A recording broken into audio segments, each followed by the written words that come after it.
Well, hello, everybody. It's so great to see you guys. Nice, friendly faces.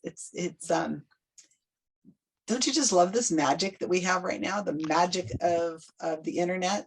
Who would have Yeah. ever thought? I mean, Arthur C. Clarke probably never would have picked anything as amazing as this. I know that Isaac Asimov had some things that were similar to this, but what we can do is incredible. I mean, and for free is even better. Yeah.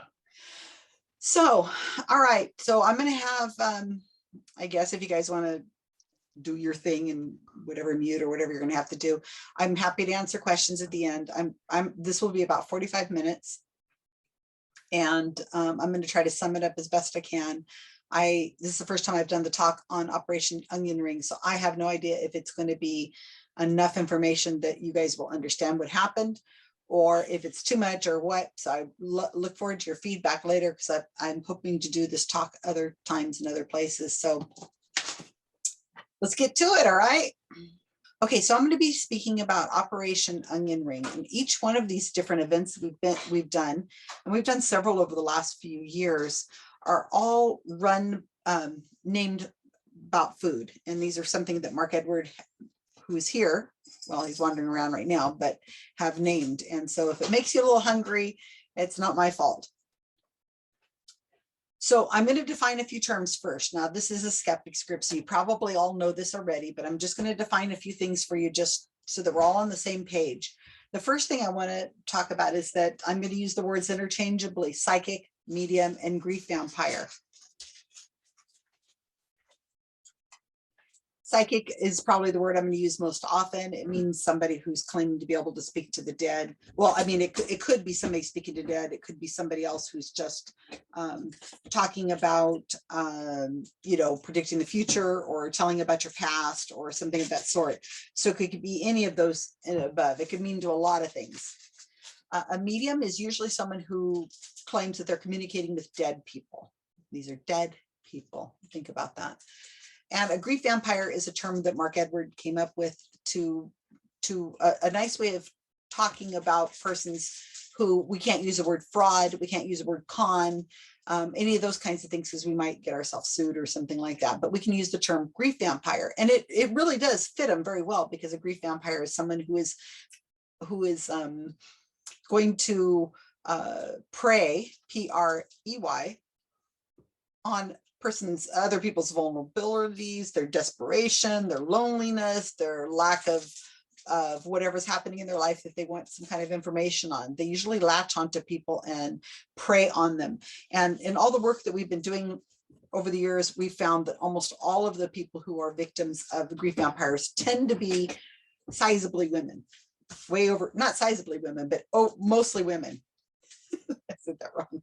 So a sitter is another phrase you'll see here I'm going to be talking about. It's just a sitter is a person who's sitting for the psychic or the medium, and they could be over the phone, they could be over email, they could be in person, it could be in a large audience, but usually the person who's getting the reading is the person referred to as a sitter. Now, these two phrases you've probably heard a lot. There are books written on cold reading, I think.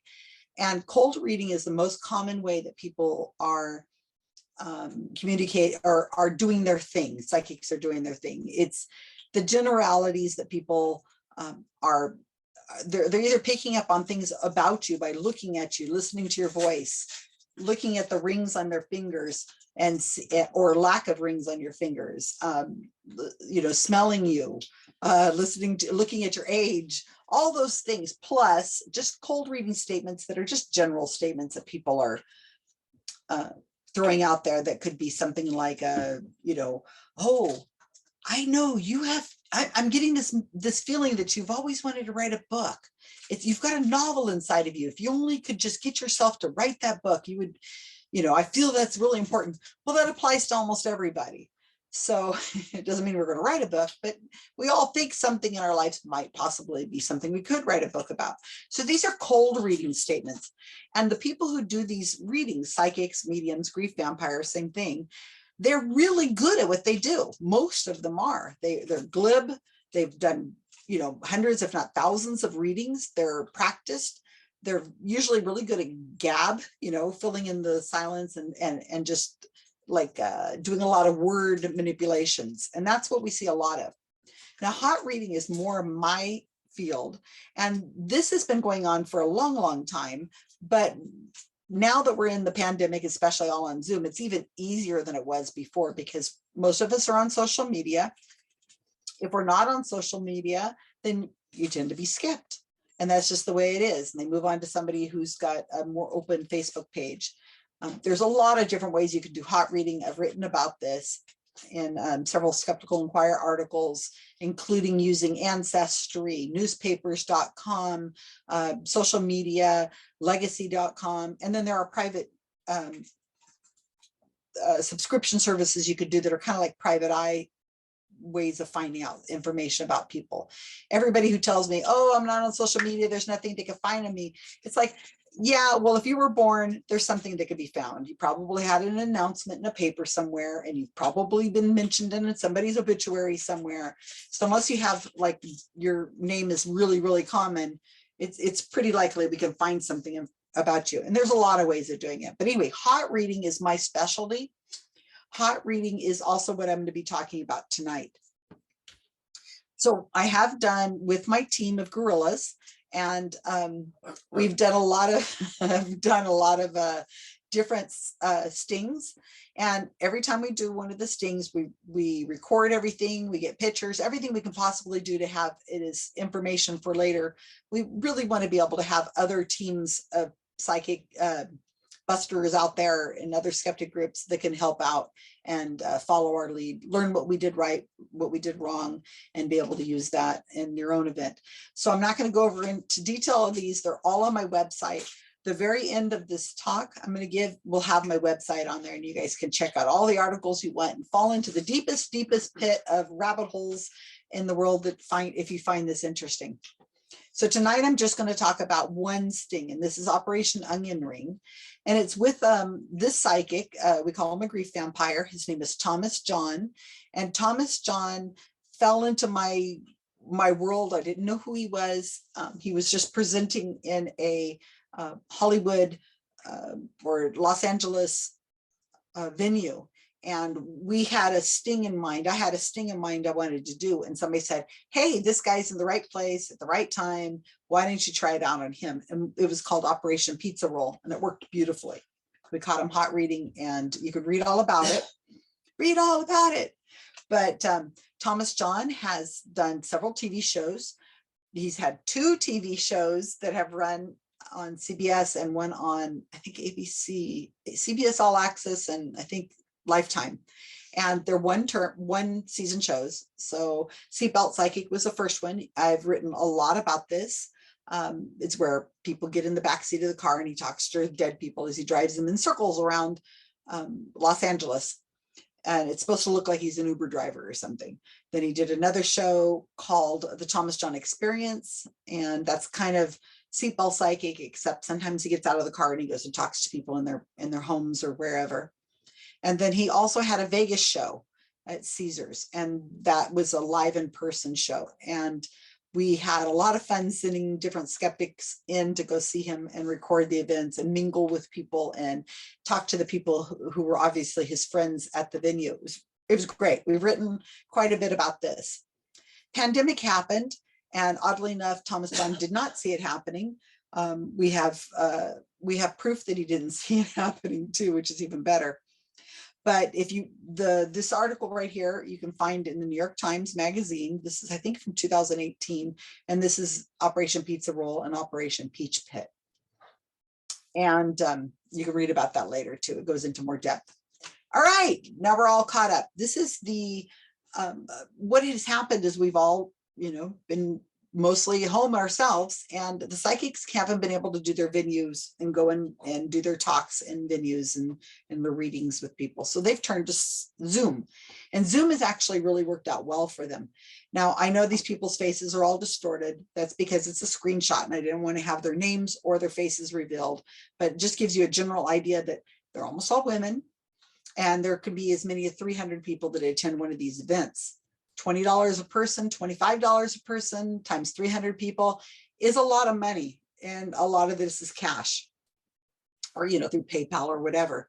Plus they're selling their other things that they do, which are, you could buy private readings from them. You can join spirit circles. You can get candles. You can get prayers for a year. You can get, there's a lot of things you can get. He sells a lot of swag on his website, as do all of the psychics. They're all selling swag. So this is just a general event with, like I said, it could be up to 300 people. They come and go in and out of Zoom, and it's about $20 a person, something like that. These are something that my team and I have been attending through the pandemic, and we've been writing about them. It's not only Thomas John, there's other people as well. The writing we've done on this is all called Operation Lemon Meringue. It's been really interesting because as they appear on the screen, their name is also on the screen, on the Zoom screen, and he'll call on somebody. Almost always the person he calls on is somebody with an unusual name. And we can find their Facebook profile just minutes after he's called on them. So my team and I are watching these live, looking at the event unfolding. We're there hidden away because you can't see us amongst 300 people. You just change your name on the screen like I have, and you put up your decoy like I had earlier with just close your video off. And he doesn't know you're there. I don't know why he doesn't know you're there. He's supposed to be psychic. So what ended up happening is, okay, this is how they've been making their living right now. What are you going to do? We can research it. We can go and talk about it. We can get the information into articles. We can talk to the media. We can try our best to get the most information about these people, but there's not anything you can do necessarily to shut them down. There's no law. You can't write to Zoom and get them to stop. So what he did is he decided he was going to cross what I call a very big line in the sand, and he was going to start doing readings for children. So he advertised this virtual circle for children back in probably December of 2020. And it was an 8-person event. And this is a spirit circle. It's going to happen over Zoom for ages 5 to 12. So that to me was really kind of not okay. It's one thing messing with a bunch of adult people, their grief and so on. I mean, it's a free world if you want to spend the money. I think it's not for me to tell you what to do or not do, but they, when we're talking about children as young as 5 years old, it just felt really wrong. So now what do you do? He's going to have the spirit circle in April. It was April 2021. And he has, he was advertising it. In January of 2021, he was announcing that it was almost sold out. He's got 8 tickets. How hard is it to sell out 8 tickets? So I and my team were just, how do we get this canceled? This is just ridiculous. And we couldn't figure out how to get it canceled. We wrote to the people who he takes the money from. I can't think of their name all of a sudden. And they just, we said it's exploitive of children. And they said, oh, that's awful. We'll get back to you, kind of thing. There wasn't much we could do. So I reached out to different people within our skeptic community who have like a bigger megaphone than I do. And I got a hold of Stephen Novella, who I'm sure you guys all know. I hope. He is a neurologist at Yale. I thought his academic title might have some weight. He's a neurologist and he's at Yale. And in the skeptic community, you all know him as Stephen Novella from the Science-Based Medicine blog, as well as the Skeptics Guide to the Universe. So I thought, all right, Steve said, I'll research it, I'll write something. And he did put out this article. Basically, it says, it's probably not a good idea messing with the brains of children and telling them that they're in contact with their dead family members. It's probably not a good idea. It should probably be canceled. Okay, that's basically what it says. He says it with a much more academic and doctory kind of voice, which is great. I thought, okay, let's see if we can get Thomas John to cancel and refund the money to his other people, or just reach out, just do the adults, the mothers or something. Well, that didn't work well. And here's what Thomas John said. We had a couple people, why are we doing something for children? This is what I have to deal with, the crazies in the world. So, somebody said, why are you doing something for children? You're taking advantage of children. No, we're not taking advantage of children. We are having an event for children. Children are spiritual too. Well, there you go. So children are spiritual too. So, oops, sorry. So, what do you do at that point? He wouldn't cancel for that reason. He wouldn't cancel for, Stephen Novella doing a talk about it. He wouldn't cancel for any other reason. So, I'm kind of stuck. How are we going to keep this from happening? So what we did is we had a little talk, my team and I, and we did get a hold of somebody from NBC who was very interested in doing this, but she wanted to investigate him, but only her editor said that she wanted to investigate him only if they could attend. So as I'm trying to explain to her, we don't want this to happen. This is dangerous. It's not a good idea to have this happen, let alone having, how in the hell am I going to get a news reporter to attend? There's only 8 people in the psychic. That's 9 people in this event. How are we going to get a 10th person into the event? I didn't know what to do. I didn't know how to go about doing that. So I wrote another article or two, kind of just begging for help from somebody somewhere who'd be able to get some information out about this, and to be able to end this. And nothing happened. And in the end, I said, okay, let's do this. We got to attend, obviously, because we aren't going to know anyway. So here's what happens. Let me go back to the screen and I'll tell you what I end up doing. Screen share. Again, here we go. And a couple people. Come on, Thomas, I don't want to hear you anymore. Okay.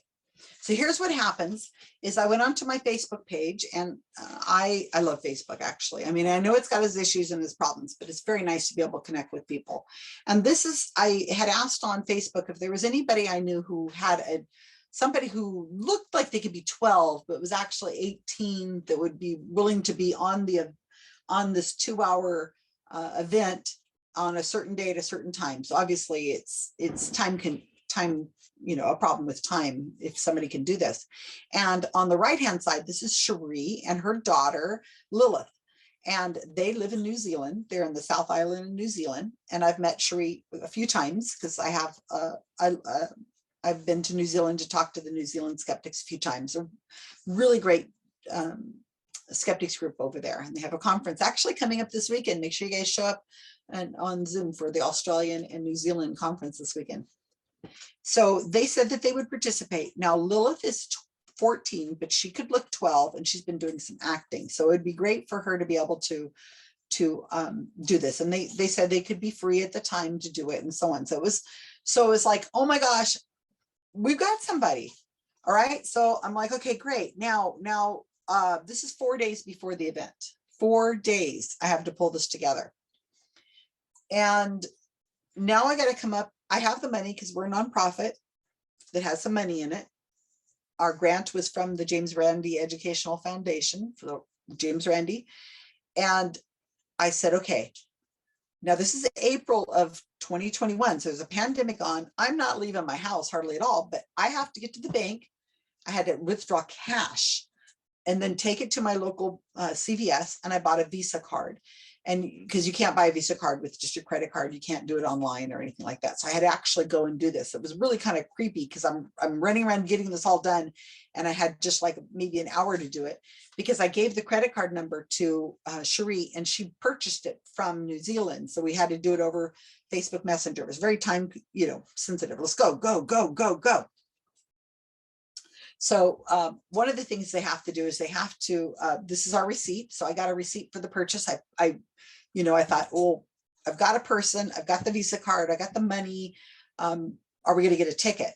So I managed to get a ticket. This is, again, 4 days out before the event. You can see it's $400 for that ticket. And also you'll notice that there's our information on there. So we had to come up with an address, a phone number, and contact, and so on. And you can see the visa number is also on there, 7405, the last 4 digits of the visa number. That kind of can be important if you're purchasing more than one ticket for an event, because the psychic gets this exact same information I do. So don't tell me there's no way the psychic could find out who you are if you buy a visa from another, one of those cash visas. They sure can. So all this information on here is false. We came up with real addresses and real phone numbers, but it's not her real address and phone number. So there's no way he can find out who she is. I gave her the name Joe Martin, which is as generic as you can be. So I made sure that he wasn't able to Google her or find her on Facebook. It just wasn't going to be possible. So what I did is then I sent an email to Thomas John's people. Now, Cherie and her daughter did not see this email. They are given as little information as possible about what is going to be in the email. So what I said is, Kia ora, Thomas John, that's sending you greetings from beautiful New Zealand, which I hope you will visit someday so I can see you in person. And it went on to say, maybe a paragraph or two about how her name is Ida. We changed her name to Ida. How Ida's having a lot of problems in school because this pandemic's been very stressful for her. We're in New Zealand and her grandparents live in London and England, and we haven't been able to visit them for quite some time. Grandma died around Christmas time and grandpa's still there. And, we're really kind of nervous about my siblings that are taking care of grandpa because of reasons, whatever it was I gave. And I gave names for the grandparents that I made up. And her schoolwork has really just been awful because of the stress. So that's kind of more or less what I told them. I told them the name of my child and so on. And the email was completely sent through people who had looked it over who were from New Zealand. So it would look like it was written by a Kiwi.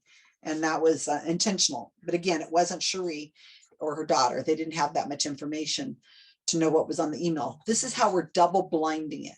By the people who will be attending the event will not have the information that the psychic could come back later and say, oh, I was just reading your mind kind of thing. So the only people who are going to have this information are the person who received it, which would be Thomas John, or the person who wrote it, which was me. We did this before with Facebook, and that's how I've done a lot of my stings, by creating an extensive Facebook pages. But in this case, because we're 4 days out, I don't have time to create Facebook pages for a mother and daughter living in New Zealand. It just wouldn't have worked. We didn't have anything ready to go and we couldn't have gotten it. So what I've done is I funneled it down to just this little bit of information is he's given. That's it. He can't get it from anywhere else, not from her email, not from her name, not from looking her up on Facebook. It's not going to happen. So we've got our visa, we've got our ticket, we've got an email from him. We're ready to go. Okay, so this is super exciting. I was doing a happy dance. All of this kept going, okay, let's try the next step.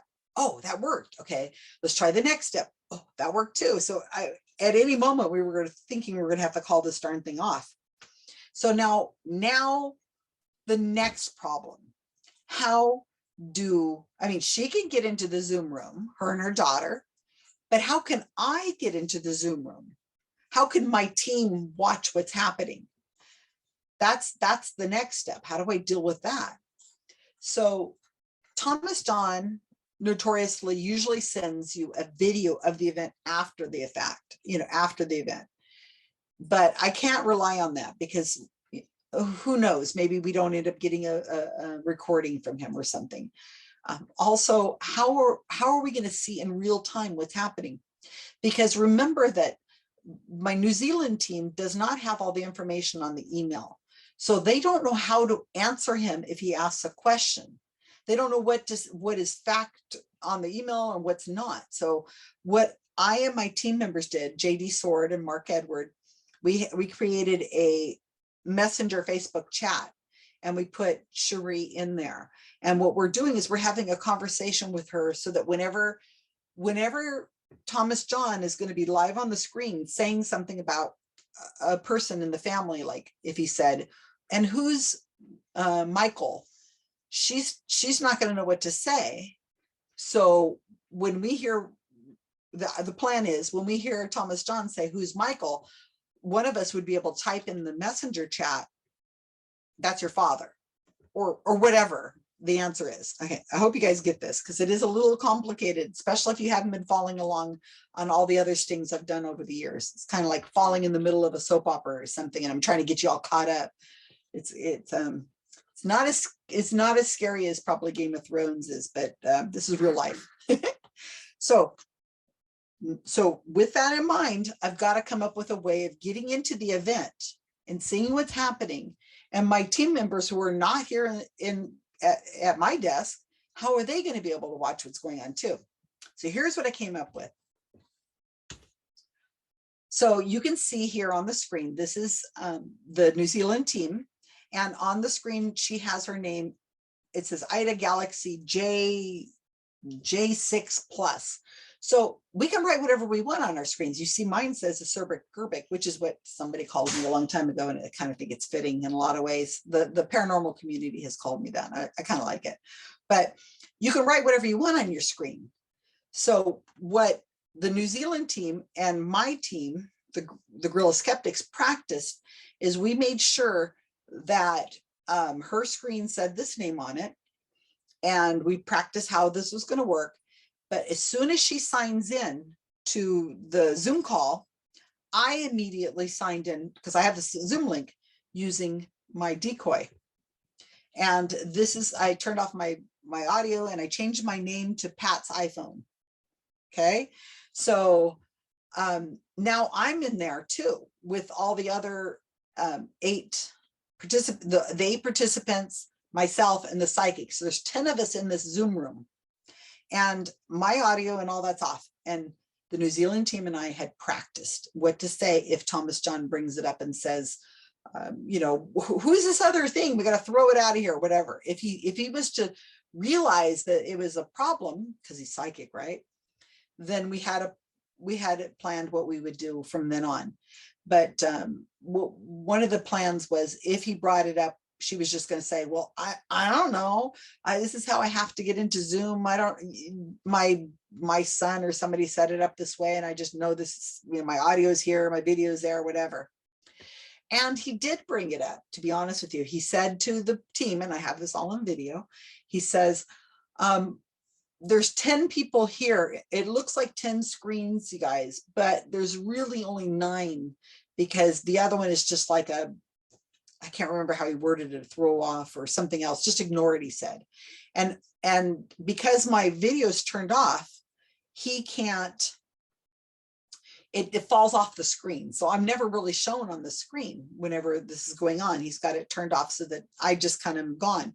And in the same way that all of you, Linda and Jim and anybody else here on the screen, JD, that has your audio and your video turned off right now, you're turned off. I can't see what's going on in your homes or anything of the sort, but you can still see me and you can hear me.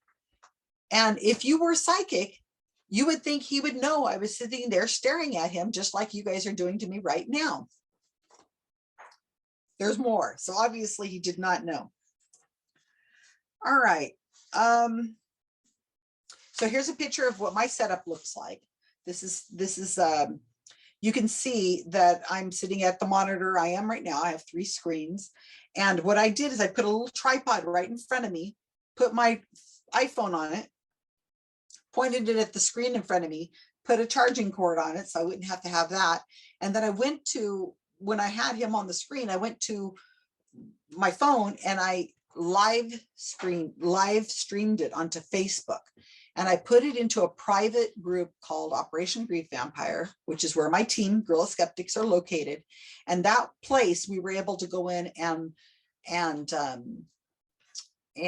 they could watch live what was happening from the comfort of their homes, wherever they were.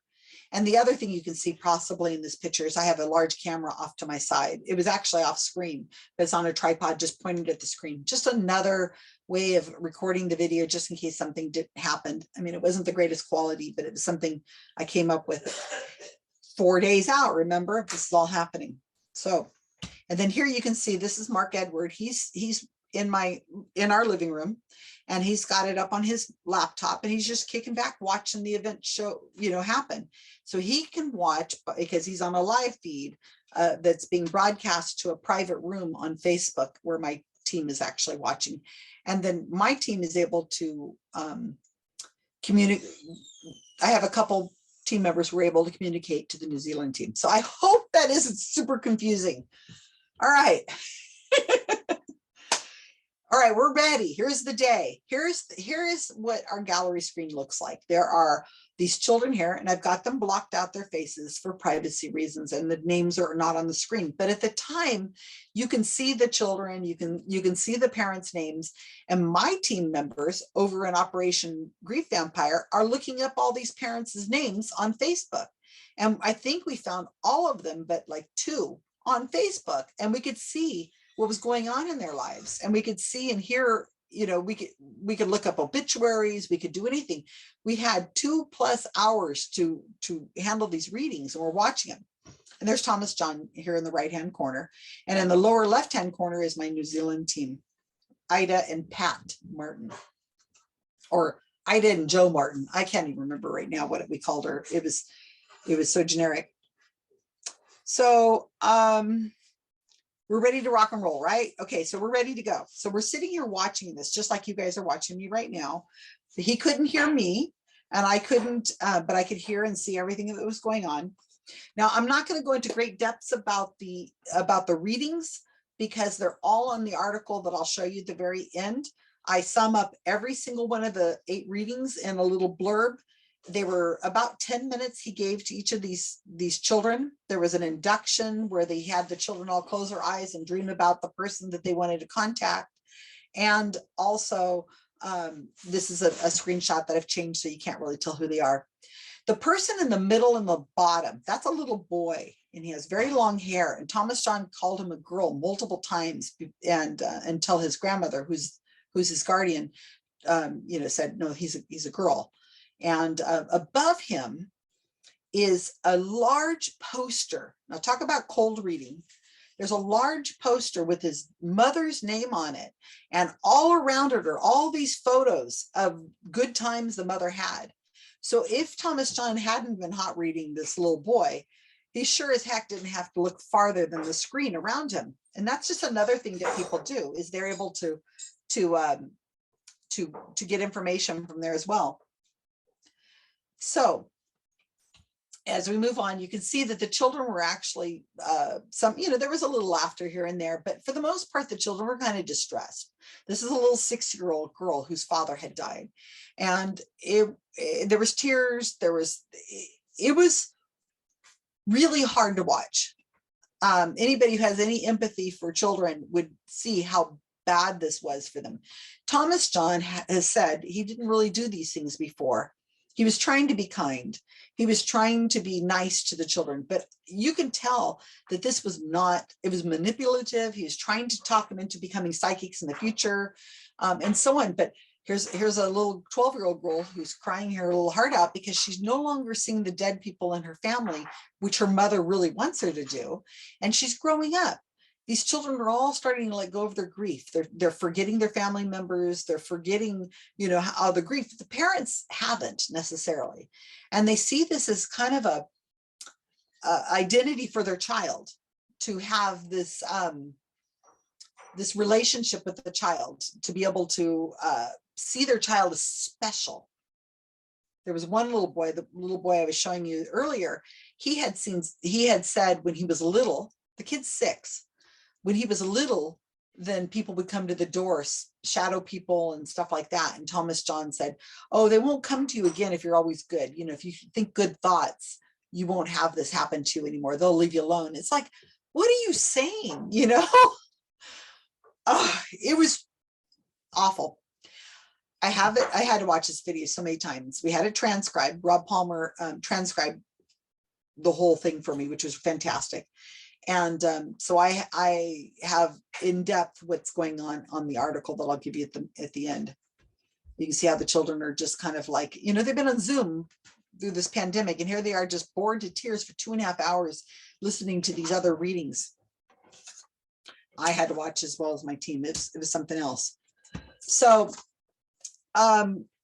when it got to the time to do our reading with our New Zealand team, he was spot on. He went right on it, just exactly what was written in the email. Your grandmother this, your grandmother that, something about you being in London. And then he had to fill out 10 minutes because everything in the email took him about 2 minutes to read. I mean, he put it in his own words. But so to get to get to the next part, so what he's doing is he says to the team that hold on, I lost my train of thought for a second there, that the New Zealand people, he's going through reading all of it to them. He's using his own words, but he's like filling it up with the rest of the information by adding like 8 minutes of stalling, and then somebody who had a garden, somebody who liked flowers and all that other stuff. Okay, so that's where we are with the New Zealand team. He hit it right on the button, exactly what was in there, because there was no other information he could have gotten. It was all from her. So that was the end of that. Now, there was another reading a little bit later. There was another reading that was a little bit right after them, and it was another team, a mother and daughter group. And they had, here they are in the left-hand corner down here at the bottom. And this is Julie and Jasmine. Jasmine's the 12-year-old. And they were at the event also. Now, we couldn't find any information on Bailey, Julie and Jasmine because they had such generic names. But he was spot on, apparently, about their reading. He was able to give them information about her brother, Jasmine's brother, who had left the house. He was not going to participate in COVID protocols. He didn't want to get vaccinated. And it was very stressful. She was having problems with school. Oh, and her schoolmate's father died of COVID. And so Jasmine was very stressed out about COVID and how her family wasn't protected and on and on. So Thomas John comes in and he makes her feel good. Archangel Gabriel and Michael or whoever is watching over her. She has a hawk, spirit hawk that's watching over her. And he gets in touch with her brother, connects to him. He sits and thinks about it. He says, yeah, I've got your brother here right now. And he's going to lead his own life, but everything's going to be okay. You're just going to have to trust that it's going to be all right. Let's just move on. Life is going to be good, draw or write or whatever it is he saw her doing. I don't remember at the time, but it was, they were like, oh yeah, that, it makes sense. Right at the very beginning of their reading, though, one of the things he told them was, there's a family friend that died of COVID. And Jasmine and Julie are like looking at each other like, no, I don't know anything about that. And he says, it was a friend of your friends. It was your father's friend. And they're looking at each other, still don't know what he's talking about. And he's like, no, it's your father, your friend of one of your friends, one of your schoolmates' friends, one of your schoolmates' fathers died of COVID. And they're still kind of looking at each other like, what? And then at the end of their reading, after 10 minutes, Jasmine finally says, oh, I know who you're talking about. That's her Jasmine's schoolmate's father. He died of COVID. That's right. And John is looking at her like, yeah, that's what I was talking about at the beginning of the thing, So here's what happens. Julie and Jasmine are my people. We sent them in as a second. They volunteered after. Mark Edwards said, why don't you get in touch with this other person? She looks young. She's young.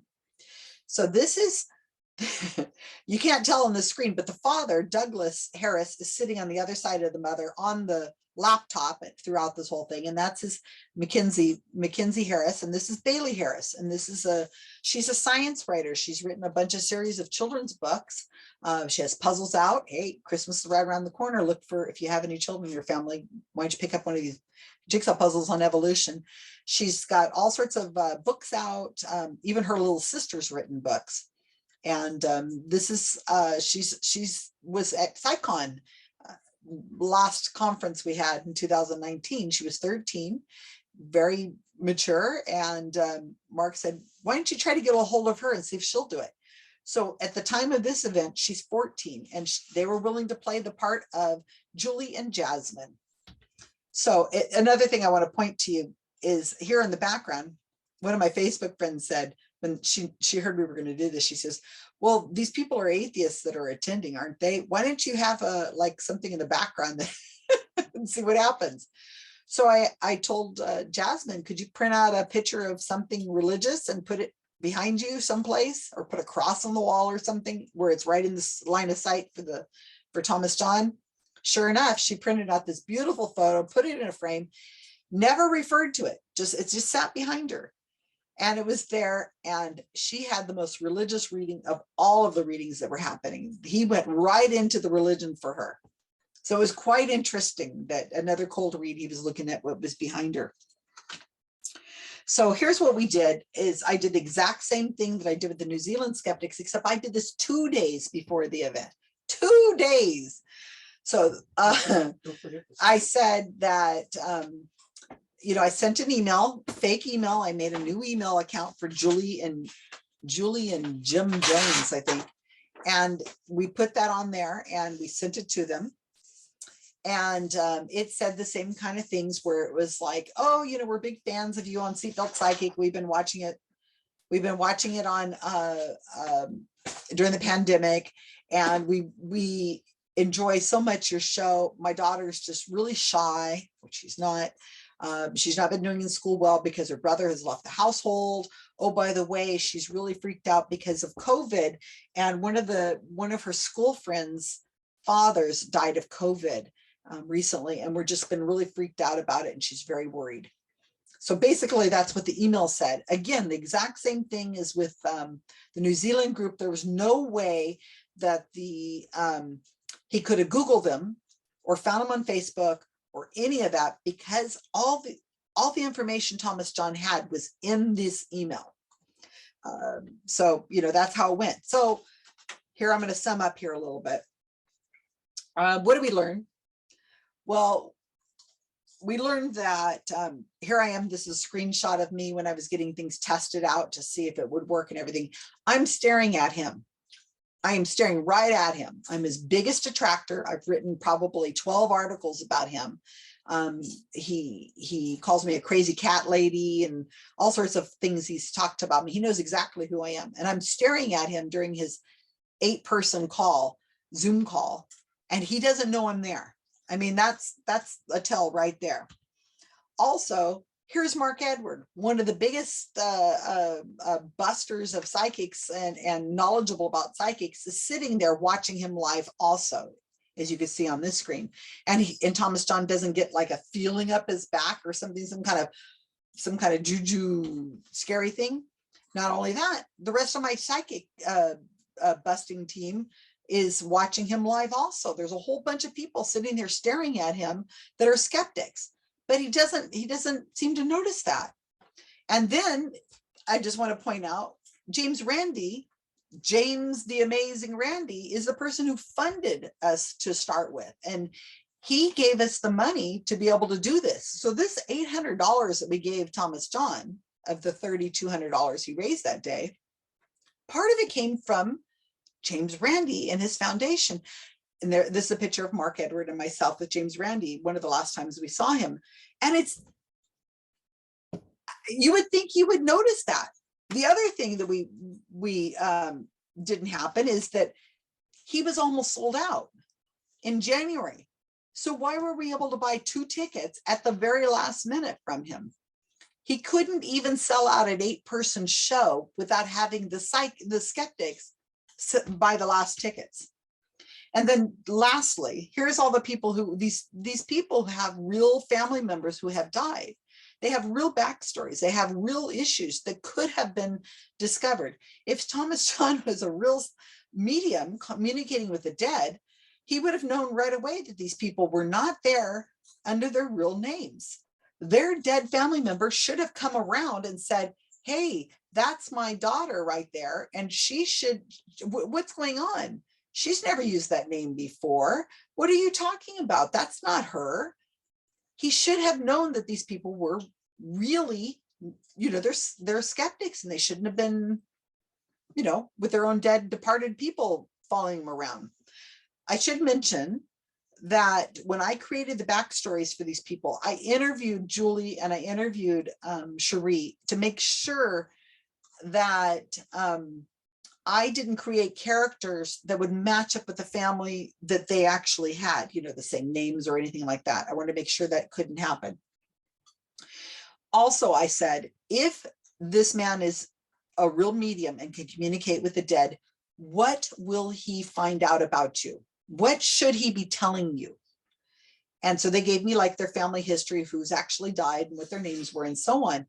He never came across any of those. So that was all really, really telling.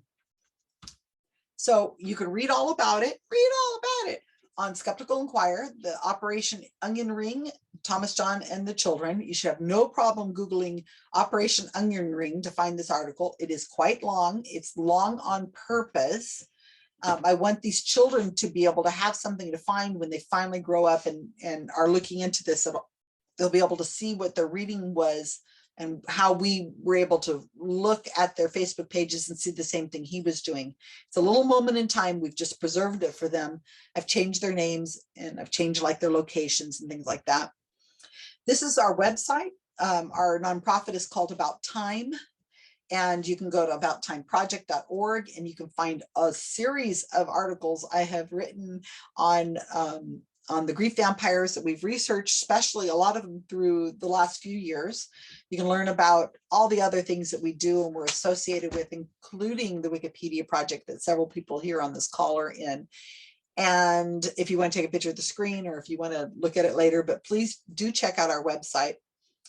And that is my presentation. Thank you so much for your attention. I'm happy to answer any questions you might have. What was the vampire's reaction? Well, we know that to Thomas John, having- what Thomas John said, Yes. I haven't heard.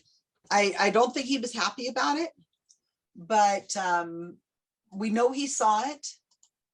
We know he saw it because what we do is when we write up an investigation about Thomas John or any of that, we make sure it gets onto his social media, Twitter and Instagram, Twitter and Facebook for sure. And we know that he's seen it because it gets deleted and the person who posted it gets banned. So it's one way of making sure he has it. Plus, we also know he has a Google alert on his name and he has many Google alerts set up for different things. So I'm sure he's seen it. I'm sure he's not happy. It's also, by the way, the whole report is on his Wikipedia article, and we know he reads that. He tells his fans, do not look at the Wikipedia page. Anybody could write Wikipedia. It's all lies. So of course, you know, they're going to go right to Wikipedia to see what the lies are, right?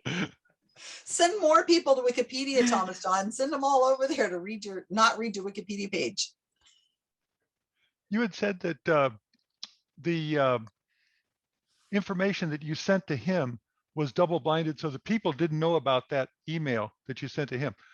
Then were they confused when he was trying to explain the stuff out of the email to them? Mm-hmm. So they didn't know anything about it. Well, yeah, it was pretty simple. They had the basics and the emails were really simple. I mean, there wasn't a lot of information in it. They didn't know any of the names of their loved ones. They had some locations, things like that. They had basic information, but what was happening is as they were getting a question, like the New Zealand team is sitting there, the mother and daughter, and Thomas John says, so your grandmother has died. They kind of look at each other and then they look down at the messenger box that's at the bottom of the screen, and I or JD or Mark Edward is typed in there, yes. And they say, yes. And so there's always this little pause where they don't really know what to say. And he said, she died recently. And Ida said, no. And then I'm typing in, yes. And he said, she said, well, she just looks confused. I mean, she's playing a 12-year-old. Yeah. And so he said, it was recent, wasn't it? And she's like, well, I guess. And he said, was it around Christmas time? And she said, yeah. And he said, well, that was recent because it's only April. So that was 4 months ago. Oh, yeah, you're right. And it's, Yeah, it may not be recent to a 12-year-old. but that, yeah, but he was, in other words, he had more information than they had. Yeah. Is there Don't come at any me. indication that he's curtailed his business? I mean, does he have any shame at all? Well, definitely no shame. But I think we saw that he was doing readings were $8. So they dropped the price on the readings for a while there. I guess he was having some problems. I would not be surprised, but I don't know this, if he's having a little bit more trouble getting TV deals, and because we flooded the internet with information on him. I mean, we've made it as, and of course, there's also a Wikipedia page. We flooded it with as much information about him as possible. So the Seatbelt Psychic was out whenever I even learned of who he was. And then the other two shows, well, the show that came afterwards was kind of in the works whenever we started publishing. And then the Vegas show, that was kind of a little bit afterwards, but he couldn't sell his show. His show was, I think, like within the first month of his show, he was having to sell the tickets on a discount, just to put butts in the seats kind of thing. I had there's a skeptic group in Vegas that are all friends of ours, and what we did is we sent them in one at a time, and they went into the show with a character that they were playing, and they recorded everything.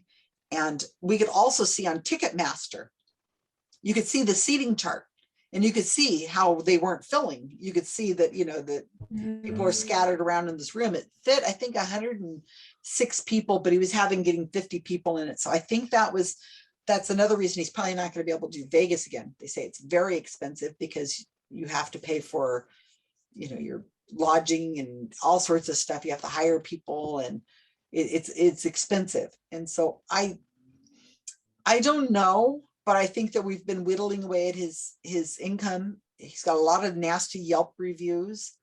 I would think that, exposing him as exploiting children would put him in bad odor. Yeah, that was the only good thing that came out of this, Linda, is that hopefully hopefully the kids, when they grow up, will see this. And hopefully, I mean, they may be watching this video right now in the future, we don't know, but say hi to the kids, you guys. Hi, kids of the Hi, kids. future. I'm so sorry you had to go through this and to find us out this way. But I hope you're enjoying your hoverboard and flying cars. you guys have flying cars? Yeah, I really would like to know. Definitely look me up if you're one of the kids from this time. Please look me up, or one of my children, or whatever. Please check us out. But yeah, so that's good. And just the fact that I think it kind of did. People were like, wait, he was with children, that they did children. That just. But to be clear, it's hardly the only dirty laundry this man has. Yeah, but it seems like with children, I mean, what's the next? He's going to start, reading the dead of pup. Well, I guess miscarriages. No, yeah, we had one psychic. Who was it? Chip Coffee, I think. He was doing readings of people who had miscarriages or whatever, of the dead. It was, but that was not really like super known. I have all the audio, I have everything. So I'm just waiting for media to kind of take this seriously and do and report back on it, because the media is really kind of the person's the agency that's perpetuating it. Not only the TV shows that they're allowing to do, they don't take it seriously. They think it's funny. They think it's cool. The morning TV shows, not just with Thomas John, all of them, they do these infomercials for him. It's John Oliver did the comedian John Oliver did a investigation and how easy it is to get your product on these local news stations. You could pay $1,500 and they'll do like, you know, a 10-minute segment that's just an infomercial. And the people who are in these local news stations, they're trusted by the people, the locals. These are people you get up in the morning and you have your coffee with them and you get to work and then you listen to them when you get home from work. They're trusted individuals. And if they're giving credence to this, then, you know, with no critics. So the media is really kind of Dr. Oz, the cardiac surgeon. Oh, I know. You know, it's just Yeah. it's a lot of it. The problem is the media, and I love the media. I love the media, but in this case, it's really been the bane. And until they take it seriously, I think this is going to be constantly going on. If not this, it'll be something else, right, Linda? Attachment therapy and who knows what. It's just until we can get the information out where the public will be able to go, oh. Maybe you need your own TLC show where it's like To Catch a Psychic. Thank you, Jessica. Know somebody. Actually, Yes. We haven't tried that. yeah, we've been approached a bunch of times by people who want to do something with us. We've got all kinds of different. We just went through like 6 weeks of. Yeah, we've had them all the time. They're all want to do something, but what they want to do is they want to tell the story of somebody who's already been caught, somebody who's already had jail time or whatever, because they're afraid of the legal ramifications, or they want to only feature people who have had extraordinary things, like they've lost their whole business and hundreds of thousands of dollars and stuff like that. We can't get them to, when I talk to them, they say, oh yeah, I get you, Susan, I get it. But I say, look, to that person who had $75 taken and they're crying, they're just devastated that they have just been manipulated in this way. And that $75 might not seem like a lot to you or I, but if they're trying to keep their heat on in their house and it's, you know, between the psychic and the heat bill, this is a big deal. But the people who approach us say, oh yeah, I get it. But can you give me the name of somebody who's really been like on the brink of devastation? That's the person we want to hear from. They don't think they can sell it to a network. That's the thing, is the networks say, we need something bigger and more elaborate, not just how people are being vulnerable and being taken advantage of. And plus you got to find people who are willing to go on camera and say, you know, I did this and I feel really bad about it. You need a perfect victim and a perfect villain. Yeah, it's interesting what you were saying about social media too, because there's so many like network shows that even started on YouTube or whatever. Like Dr. Pimple Popper was on YouTube before she was ever on TLC, and she's just sitting there popping zits. Oh, thank you for going there. It's just, you know, people keep telling me podcasts and YouTube and stuff. I've got a huge YouTube channel with videos. Nobody's watching them. Really? No, it's not all on psychics. Some of it, a little bit is, but you know, it's just time consuming and stuff. There's so much competition out there. Yeah, there's some people who've really made their way in the world with starting with a podcast, but that's one person out of, you know, maybe 1,000 who can't get 10 listeners a week. And it's a cutthroat business out there. It's a big deal. It's really hard. You have to get lucky. Just the right person, maybe watching today here on this event, will go, you know, I know Rupert Murdoch really well or something. Hey, I don't know. It's going to take somebody like you've that. got to do your makeup while you're telling the story. Oh yeah, that's it. I should be. Let me crimp my hair while I'm doing the event. That's how you sell it. My hair. I'm waiting to see Susan on Dancing with the Stars. Oh, that would be funny as heck. I couldn't, no. That can't dance. Oh my gosh. I would get up and try, but I would, no, Rob, that would be hilarious. I can't believe you put that together in just a few days. Yeah, that's amazing. It really is remarkable. Thank you. You know what the thing is if I had known I was going to do that in advance, you know, and had a little time to plan, I probably would have overthought it. But when you're in the moment, you're like, okay, I need to find somebody who'll go. Do I have anybody who'll go? And somebody says, I'll go. And you're like, okay, I got somebody who'll go. Now I got to get a ticket. They're going to be sold out. Oh, wait, I just got a ticket. Okay, they said they'll go. We got a ticket. You know, it's just then, like I said, it was just the next step. How can I do this? Well, and then, as I said, the news anchor was going to, NBC said they wanted to do the story if they could go. And I said, well, how could I allow them to attend? How could they sit and watch it? And, you know, it just comes to you. And these things are, it's not that they're complicated or anything of that sort. It's just like MacGyvered.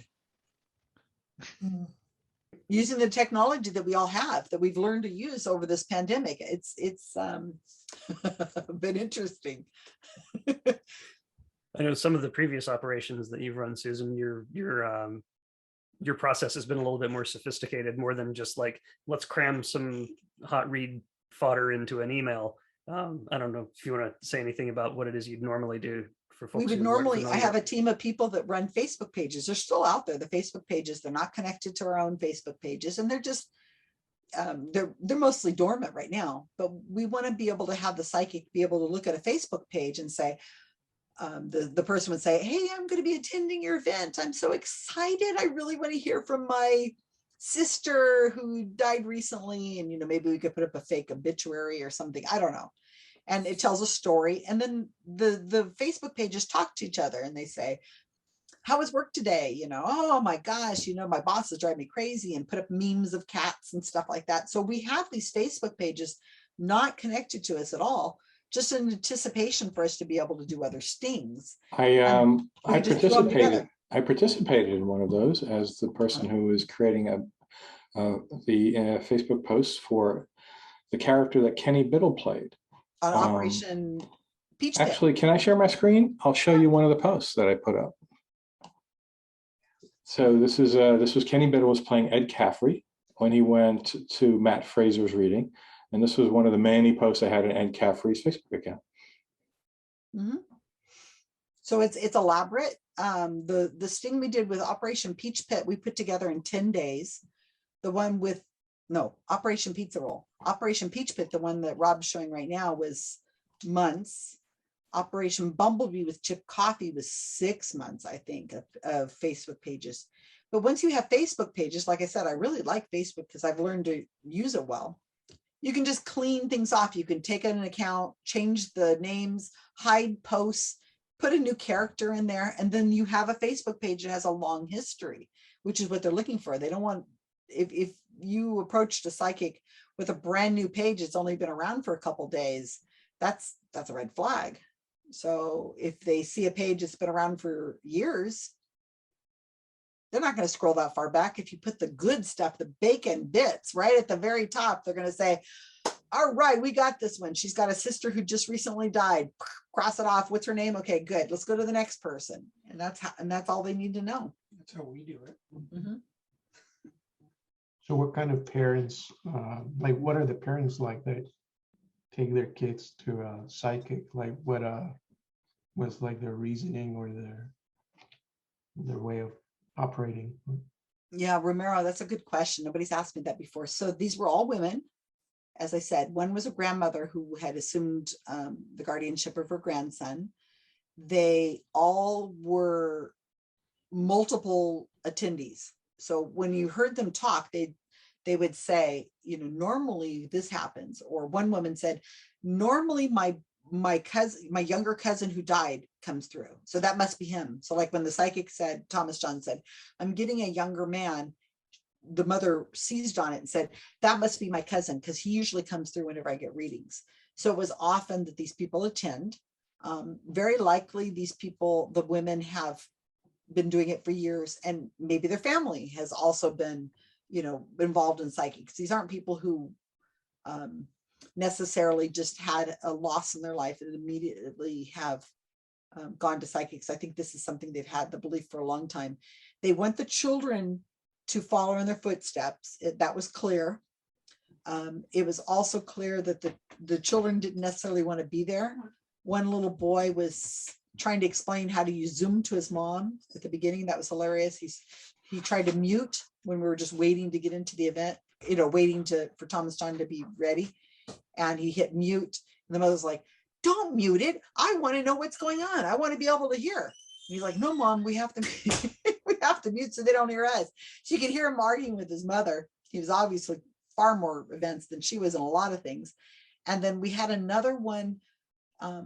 One of the little girls who was crying, I showed you a picture of her crying. She was 5 or she was 6. Her mother was a medium. We found her immediately. She has a website where she gives readings, but her older son, I think he might've been 8 or 9.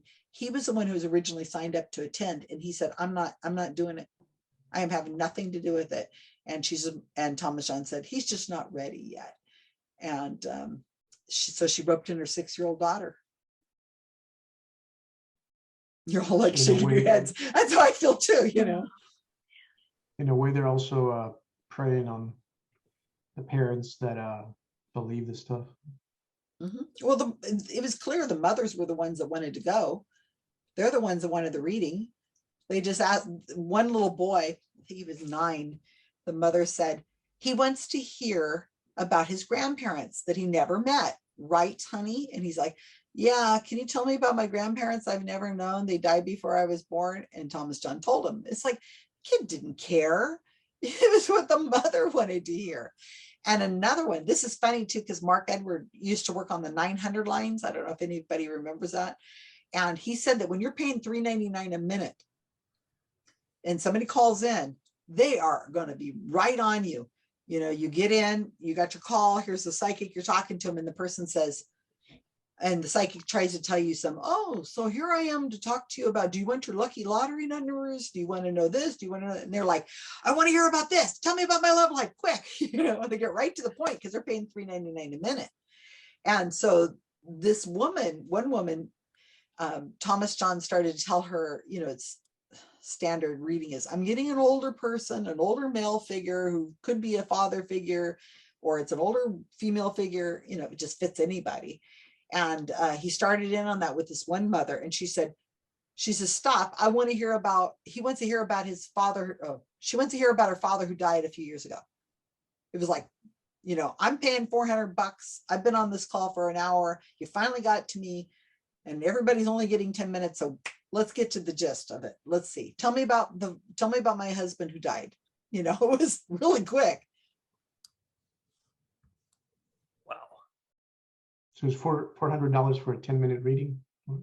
Well, if you look at it that way, it took 2.5 hours. Yeah, but it was 10 minutes about was all these people got. It was a lot of stalling. The with our New Zealand Tim, he spent about 3 minutes talking about it's your grandmother, right? Because she's telling me she's your grandmother.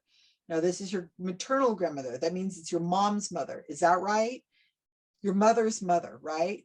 And that's the one that is your grandmother, because that's what I'm getting is she's your maternal. I mean, he went on for maybe 3 minutes, kind of in that same vein of trying to figure out what he was going to say. And he was stalling, or maybe somebody was looking it up. Maybe he hadn't read the email. I think I wouldn't be surprised if he didn't read the email until right before, and somebody's feeding him the information and saying, it's a grandmother in London. This is her name.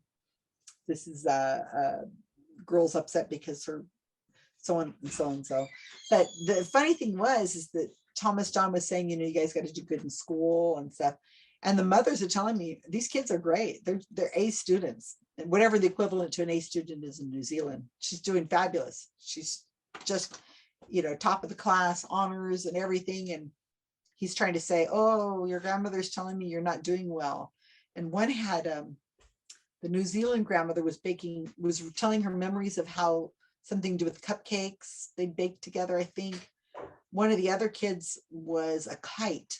Now, I'm not kidding. He said something about a kite. Either you guys were a memory that the father had of them flying a kite together, or watching somebody flying a kite, or maybe you're flying a kite now and that's what he's talking about, or maybe it's a drawing of a kite. I mean, it was just that bad. It was horrible.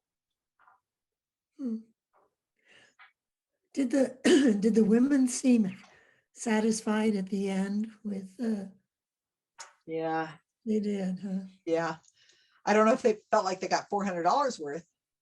I don't know how big of an impact $400 was on these parents.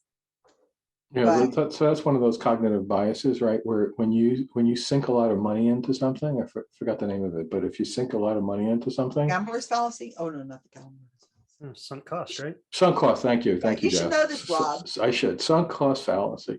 Yeah. So if you sink a lot of money or time and effort into something, you're very reluctant to admit you made a mistake. In fact, you'll sink more money in it to confirm to Justify yourself it. that it's true. Yeah. Absolutely. So they were unlikely to have done it. These are the kind, but now I've been writing about Thomas John and others for a while. I am getting emails and messages from people who have started to suspect them. Something happened, and they'll write to me and they'll say, I Googled him. I found his Wikipedia page. I was looking to see how old he was, or I was wondering if he has children. I was just some, either they were curious about him for something that had nothing to do with being skeptical of him, or they were looking, saying something didn't feel right. And then they like Googled his name and then the word like scam or skeptic or something like that. And they'll write to me and they will tell me. And it's pretty sad, some of the things that these people have done, or how manipulated the sitter feels. And one woman wrote to me, she said, I gave him, I think it was $1,400 to get a reading as an emergency, because you can pay more and get your reading quicker. And she says that then I Googled him and I realized what was going on. And she says, now I feel really stupid, but I think that what he's going to tell me, what did she say? She says, now he's gonna Google me and he's gonna find the information really easily. And I Googled her. Sure enough, she'd done a newspaper, she'd done a couple interviews in her town of New Jersey. I think her son had shot his girlfriend in a parking lot and then shot himself. So it was murder-suicide. He had a lot of mental issues that the girlfriend had been trying to hide from everybody. And he had a gun and he killed her and himself. And so she went and did an interview, and the girlfriend's mother also. So they've been in the news a lot in their local town, and the reports were easy to find. So she says, I know exactly what he's going to tell me now. So she was upset. She's trying to figure out how to get her money back. I kind of helped, I hope. But she'd bought tickets to go see Teresa Caputo. So that's the other thing. I can show you how this is being done. I can expose the psychic you're talking about, but it's not my psychic, right? That psychic, yes, but not my psychic. Teresa Caputo, oh, come on now. She's the real deal. She's on TV. Great. She's real. But I can tell you how bad this is just from an experience a week ago. Yeah, it was last Monday. There was a person on a Zoom session, was recovering from religions discussion, and it was at the end of the day. There were maybe 15 people online, and I had done a "What's the harm in believing in psychics" presentation, which someone brought up, and then a woman, a young girl, probably young 20s, said, "Wait a minute! Before you guys disparage psychics and mediums, I am a psychic medium." Okay, now that was a little awkward because I was co-hosting at the point, and I didn't want to put down a client, right? But I said, well, okay, maybe you believe you have these powers. I do have these powers, but okay. But the danger is in falling for believing in someone who absolutely doesn't, and even people who we've proven. Give me an example of that.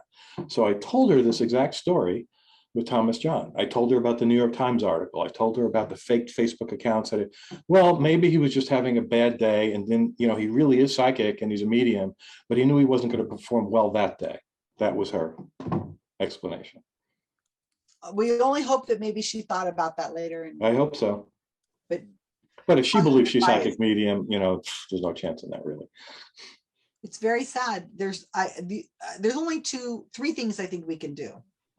The first, and anybody who's an activist like Linda here is, the things are, first off, you have to inoculate the population so that when they get into this situation, that they're going to need some sort of medical therapy or a psychic or whatever, that they say, oh, I remember hearing about this before, and those are tricks of the trade and this other kind of stuff. So you have to give them enough background so that when it does come up, and it might, they will say, not this, that's there. Wait, let me go back and look that up. What was that person's name again? Let me look at the Wikipedia page or something. So you have to inoculate them. We need to teach our children to think critically. And that's really kind of hard because we don't have a lot of kids that we could have control over. And the schools certainly aren't doing it. And we have no controls in schools, obviously. And the third thing we got to do is we got to make these media companies understand that there's serious harm going on when they're perpetuating cupping or facilitated communication or anti-vax or, all this stuff, that they have a role in that, and they can stop. Just because they think they're entertaining, they need to say, in the past, we've done this kind of stuff, but maybe we should probably be a little more responsible and not air that kind of thing. More puppies and kittens. Some things are worth more than eyeballs and clicks. We need to find a way of making eyeballs and clicks for the stuff that's real. And I don't know how. All I know is I can do these stings, and hopefully they're entertaining enough. Somebody's going to have to do my story and put it together. JD Storm did, Sword, who's here right now, he's just blacked out. He did a talk for Operation Onion Ring, what I just gave. He did it in 15 minutes for Skeptic. It's not out on video yet, but he summed it all up in 15 minutes. So he did a really good job being able to do it. And I'm struggling with 45 minutes. So I got to cut back even further. But I think there are people out there who have more skill than I do on how to tell the story quickly and could edit it down. Thomas Westbrook from Holy Kool-Aid did a video for Rob, if you want to put that in the show notes. Yeah, I'll look for that one. Holy Kool-Aid, he did one on Operation Onion Pizza Roll, and it's hilarious. It's, I think, like 12 minutes or 7 minutes or something like that, and it's got a few 100,000 views already, 300,000 views, 400,000 views. But he was able to sum it up in, with clicky, cuts and angles and funny memes and stuff like that. He was able to do that so that anybody could watch it quickly. And he's really good at that stuff. Yeah. So there's people who are very good at this stuff. Like Jessica was saying earlier that, I should probably have a TV show. Oh my gosh. Like I said, we've been approached on it, but I don't think I have the skill to be on the camera and be the person talking necessarily. They need somebody who's actually, this is their thing, and Super edited. low effort you could get on TikTok. Yeah, I did a few TikTok things, but again, you're one of 100,000 people. We do have a TikTok account. It's called Gorilla Skeptics. I've got 4 videos up there. Mm-hmm. Ooh. We've done TikTok. I might look old, but I got some youth in me. Yeah, I love TikTok. I don't care what anybody says. I think it was great. I think it's fun. But I've got 4 videos. I have one video I have up there is a psychic who was attending at a restaurant. He and his partner are sitting at the window at a restaurant, and a car crashes through the window and comes right into their table. Nobody's hurt, but it was like, the traditional psychic didn't see it coming, So I have 30 seconds of this clip of the guy sitting there at the table with his partner, and all of a sudden crash through the window with this car. And then they get up and they're like, oh my gosh. And then I said, he didn't see it coming. And so, I've got like 500 views on it or something like that, but it's so time consuming to create those little things. I'm not good at creating these things quickly, but yeah. And then getting eyeballs. Just do your makeup and tell a story. That's all you gotta do. I think there's a dance you're supposed to do too. Oh, a dance? I can do Oh that. yeah, you have to do the clapping thing while you have text on the screen. And look at my wardrobe change. Exactly. And you notice that Jeff and I both have Skeptoid shirts on. Oh, nice. Oh, hey. Isn't that funny? That is really funny. I think that, the shirt that you have on, Jeff, is the one that Mark Edward has. It's up in blue, and it's his favorite. And people are always like, what does that mean? What does that mean? Science is greater than pseudoscience. But Right. people ask him that. Well, back in the day when we saw people in person. Do you remember those days, you guys? Yeah, just a couple of weeks ago, we saw Brian in person out here. Yeah, Some of us that did. was true. Yeah, It was good. it's good to have him here. I can't wait till we can go and actually virtually go places. I know. We're doing it here in California. I'm in California. I'm in Salinas, California, right by the by the ocean. So I'm about as far from you guys as I can be and still be in the same landmass. But we're doing really well over here. My local group, Monterey County Skeptics, is meeting in person. I think we've had 4 meetings. We just go to like a pizza place and hang out and complain. Yeah, we've done a few outdoor in-persons, but the weather's a little cold here now for that. Oh, it's beautiful here. Oh my gosh. 70 degrees and more here every day. It was 70 for a couple hours today. It's been gorgeous. I need to go out and plant plants. I have flowers I got to plant. We have a season that grows all year round here. Any other questions anybody has? Not about my weather. More stings, you think? You know, I don't think so. You know, Jeff, I don't think I'm going to do anything else, at least unless something presents itself. I don't know what else I could possibly do. This guy, Thomas John, we've caught him so many times, it's not even funny. I mean, it really is bad. It's bad form that he's still getting attention, still attracting people. And I had, I can tell you this other story I was telling, but I'm trying to write a book. It's going to be called Grief Vampire with an exclamation point, made up of all the stings and stuff I've done, but I haven't gotten to it. It's all, I've been fussing on it a little bit. That's going to take a year probably for me to finally sit down and finish other projects. Like the weather's been really good and I need to plant, and still got tomatoes, and at least got another month of tomatoes here. But here's something that happened last week. I had a New York Times magazine reporter reach out to me, and she said, do you know of anybody who, of any psychics who are communicating with biblical figures? I'm like, what? And I looked this woman up. She's a style writer. She writes for fashion. So there you go, Jessica. There's my fashion. So she's a style writer for the New York Times in the magazine. So this is a big venue. And I said, so we scheduled a call, and she called me on the phone, and I wrote back to her, I said, of course, there's lots of them that can use religion, and they contacted, biblical, whatever. And she had a lot of questions for me. And one of them was that, why would they talk to biblical figures? And I said, well, you can't check. Yeah. And it gives you a feeling that you have a lot of prestige. If you're talking to Mother Mary or whatever, that's going to make you look really good, right? So the psychics learned ancient Hebrew so that they could speak to these people. It doesn't work like that. You know it, Robert. It doesn't work like that. Houdini was able to, Sir Arthur Conan Doyle's wife is able to communicate with Houdini's mother, even though she spoke Hungarian. My goodness. It just translates into English in her mind. Ethereal Babel fish in their ears. And she never ever called him Harry. She called him Eric, or some form of Eric. So Yes. So I mean, it was just like ridiculous. But anyway, so I'm exchanging.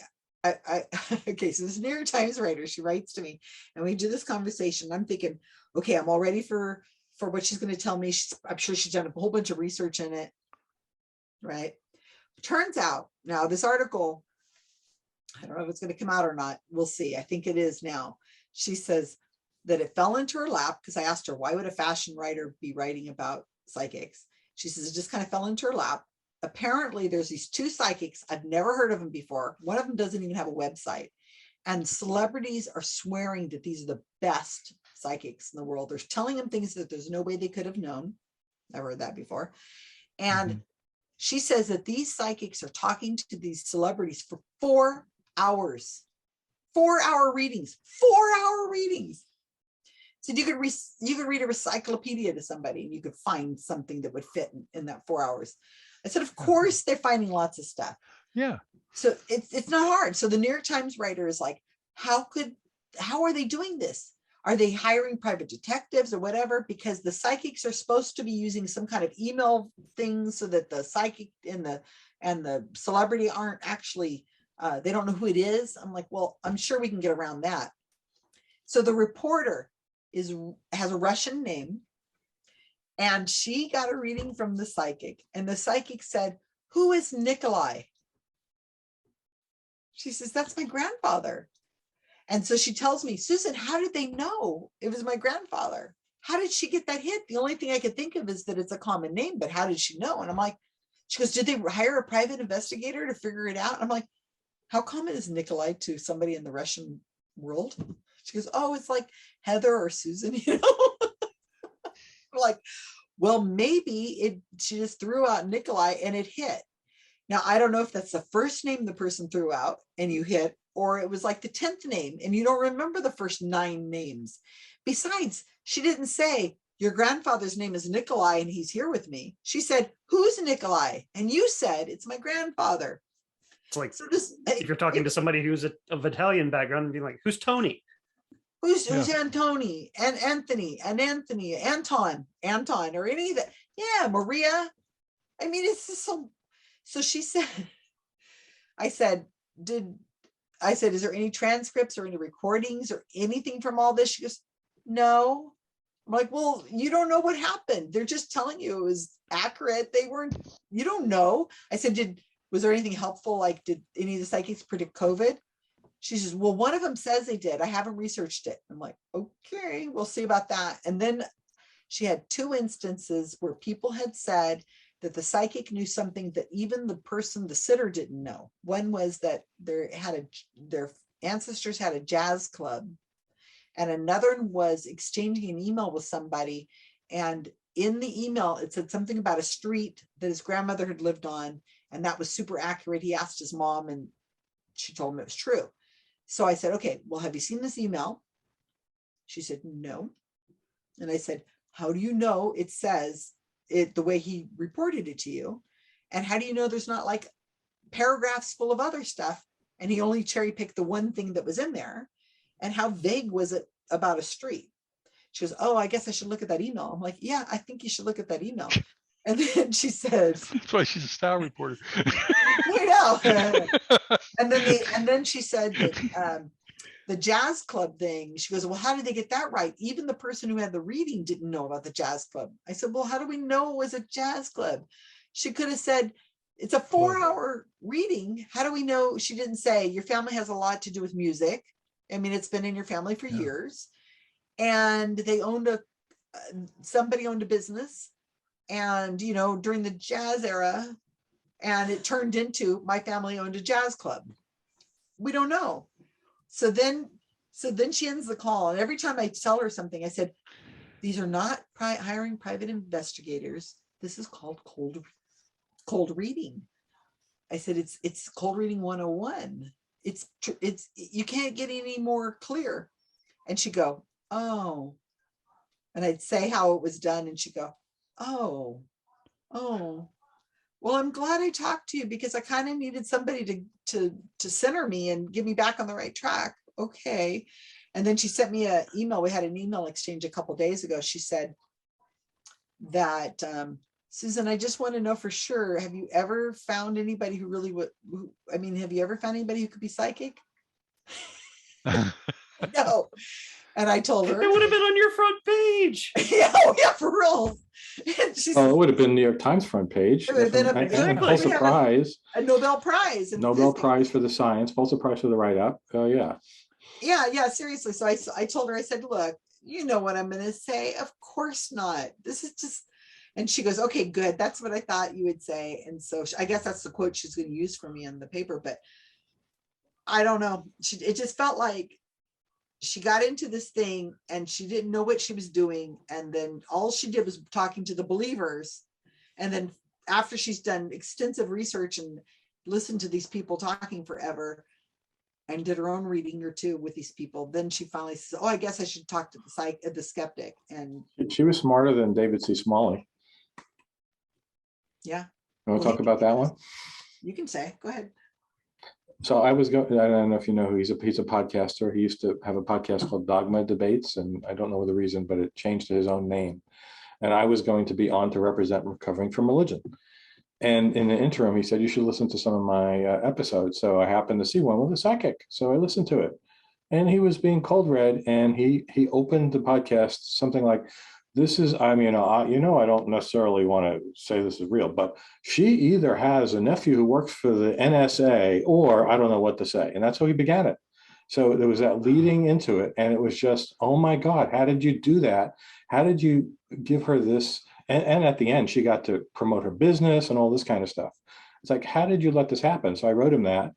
And then I actually copied what Susan said about it. And he basically said, fuck off. You guys are never going to come on the show. He didn't like being told because he thought he was, Yeah. he said his argument was, I know what people like to hear on my podcast. Yeah, yeah. When you have a podcast I run You for have a 10 podcast, years, you know, then you yeah. tell me what to do. Right. Right. So, that's how it was. So. All right. Anybody got any other additional questions we want to add on? Nothing? All right. Well, thank you, Susan, for being so generous with your time. This has been a real blast for all of us, at least speaking for myself, it has been. And I hope we can have you back down the road. Oh yeah, well, we do lots of other things. You guys, thank you so much for having me here. It was a lot of fun, and it was nice to be able to do this talk for a friendly crowd so that I can see where I got to cut things out because I got to get it down a lot shorter than this. I hope it was understandable before I got to the Q&A. Did you guys kind of get it? Or did you need me to get to the Q&A to answer further questions? Was there enough information in my talk is what I'm trying to say. I think there was enough I think information. so. Yeah. Somebody who didn't know what was going on, who hadn't read the article, hopefully they would have gotten, Yeah. I've got to trim it even further, but boy, it's a lot. So Yeah. I signed up for the Australia conference. yeah, I guess I yeah. looked it Come up on, you guys, let's go to Australia and New Zealand. I'm going to be on a panel on for- Saturday. And it's technically Friday here, like 4 p.m. Friday to midnight, and then Saturday 4 p.m. to midnight. Right. So you guys, this is the chance we have that everything's virtual. You might as well sign up. If you don't get to attend in person and participate, then you can watch the videos later. But this is a rare chance we have to be able to see what's going on all over the world and be able to do talks. Like I'm talking to you guys in North Carolina. Isn't that great? Yeah. So let's take advantage of it. So. And you might bump into the magical, skeptical fairy godmother angel from the internet while you're there. I think she's going to be busy. I think she's supposed to be doing her thing. Wasn't that what it was? I think so. Yeah, she's supposed to be busy doing her thing that week. But one never knows. She can just turn up. She could pop in. Yeah. All right. Well, thank you guys. I appreciate it. This has been really enjoyable. Thank you very Very much. good. I appreciate it. Thank you. Thanks so everybody much. for coming out. Have a Thank you. great night and happy Thanksgiving. Yes, thank you. Yeah. So Sure. may see Happy some of you holidays, next happy year, holidays. next week at Culture Club, but if I don't, I totally understand. Good night. Hey, Right.